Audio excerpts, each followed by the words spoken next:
In a world where paintings such as the Mona Lisa, the Starry Night, or the Last Supper exist, paintings of which are praised for their optimism and beautiful compositions, it's not very often we see the flip side of these artistic impressions, the dark paintings. Paintings of which aren't discussed or known very much at all, not just due to their disturbing feeling of which they invoke, but due to the darker story of which they tell. They are the unseen, the unspoken, and the unloved. This is the beauty of the dark paintings. Dark paintings are usually considered dark by nature due to their gruesome depiction of disturbing objects, typically surrounding the inhumanities of gore and violence. These paintings can range in a variety of styles, from polished and clean to rough and unfinished. A common element found throughout many of the dark paintings is their lack of color or saturation of color. Through this factor, it takes away the optimism and vivaciousness that other well-known paintings have come to celebrate, further conveying this bleak and gloom reality of which the artist is depicting to us. Instead, there becomes a greater emphasis on the blacks of the painting, acting as a shadow for the scenery where there is a great lack of lighting to be found, isolating the objects at hand such as people. Simultaneously, these shadows of black can also act as negative space, becoming a character as the space allows the viewer to fill in the rest of the painting, projecting their own fears and subconsciousness into them, much like how a child would imagine monsters when sleeping in the dark. The painting becomes a mirror reflecting into the viewer's own mind. These dark paintings allow a glimpse into the things that we fear, whether we have experienced them or not, from the loss of oneself, the loss of others, or the loss of something.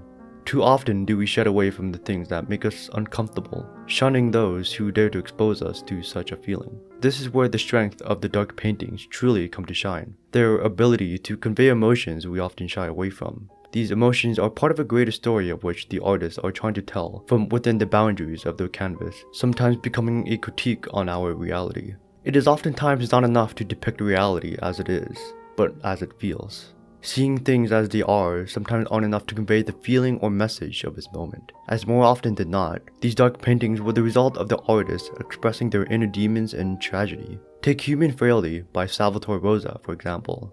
It depicts a hopeless and tiresome mother holding her baby as it signs a contract with death, who is seemingly forcing the child to write, translating to conception is a sin, birth is pain, life is toil, and death a necessity. The baby would turn out to be of Rosa's own son, while the mother, Rosa's mistress. The painting would come as a result of Europe suffering multiple epidemics during the late 1600s, wiping out 10 to 50% of the population, including Rosa's family. Rosa himself would lose his young son as shown in the painting, along with 8 other family members. This painting was ultimately Rosa's bleak expression of his frustrations and suffering he had faced in the loss of the many family members. The painting of Saturn devouring his son by Francisco Goya. Goya began to develop a bleak and bitter view on mankind as he suffered from first-hand and acute awareness of panic, terror, fear, and hysteria while surviving after 2 near-fatal illnesses. With many interpretations behind the painting, it could represent the wrath of God and an allegory of the situation of Spain, which had gone through the Napoleonic Wars, with the fatherland consuming its own children in wars and revolution, not by choice, but as a necessity for its own survival. Similarly to the prophecy of which the painting conveys, depicting the Greek myth of the Titan Cronus, who would eat his own children out of fear and necessity of survival as he feared they would overthrow him. The Skull of a Skeleton with the Burning Cigarette by Vincent van Gogh. While ultimately a study on the human anatomy, it was also a reflection of Van Gogh himself, as he lacked the confidence and self-esteem at the time to paint a self-portrait. Instead, he would use this painting as how he views himself, weak and deteriorating. His health was only made especially worse as he smoked constantly to avoid the feeling of emptiness in his stomach as a starving artist.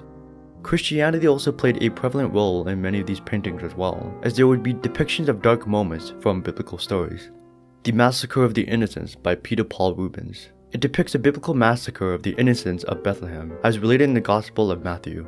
It was painted as a commission requested by the leader of a protest that was taking place in Antwerp at the time, with Calvinists and Catholics slaughtering over 8,000 citizens in 1 year alone.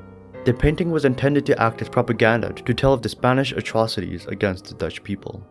Judith beheading Holofernes by Caravaggio. It is an interpretation of the Book of Edith, which tells the story of Judith saving her people by charming the general Holofernes, getting him drunk and decapitating him. Aside from the decapitation itself, the face of the three characters shown in the painting are filled with raw and intense emotion, particularly Judith, as she shows a conflicting mix of determination and repulsion, demonstrating her heroic firmness and the inevitable feeling of intense disgust of beheading a person. What's interesting to note is that many of these paintings were never intended to be seen in the public eye, or they would become long lost and found. The artists themselves knew fully well of the atrocities and the horrific feelings of which they invoked, shying them away not because of their dark nature, but because of the raw human emotions of which they conveyed, emotions of which are often turned a blind eye to. There are many other more paintings yet to be discussed, but all in all, these paintings were the depiction of human struggle. It shows humanity at its most bleak and darkest point, with only raw emotion to show and raw emotion to tell. They are not dark just due to their graphic and gory nature, but also due to their ability to uncover and reveal the emotions of which humanity falls into at some of its lowest points. The contrast of his darkness against otherwise brighter and cheerful paintings helps bring life to the things of which we fail to appreciate at times. Seeing these dark paintings allow us to see the pain that those before us have once suffered, highlighting the journey of which humanity has endeavored to get to our present moment, allowing us to appreciate the beauty in life and not take it for granted. Because as these paintings demonstrate, it can be taken away at any point, for any reason. Unlike these grandeur paintings that are so full of life and colors, which depicts everything in pure optimism and utopia, the dark paintings serve as a reminder in time that human suffering exists, a reminder in time that not everything is okay. But a state of pain that can seemingly last with no end can only become a mere memory in time. From the unseen with the elements of black shadows reflecting and revealing our inner fears, the unspoken with the artists in the story that they tell, to the unloved with the reminders to appreciate the treasuries of life. Dark paintings are often looked over, or rather, looked away from. But fears cannot be conquered by running away, but by stepping into its shadows.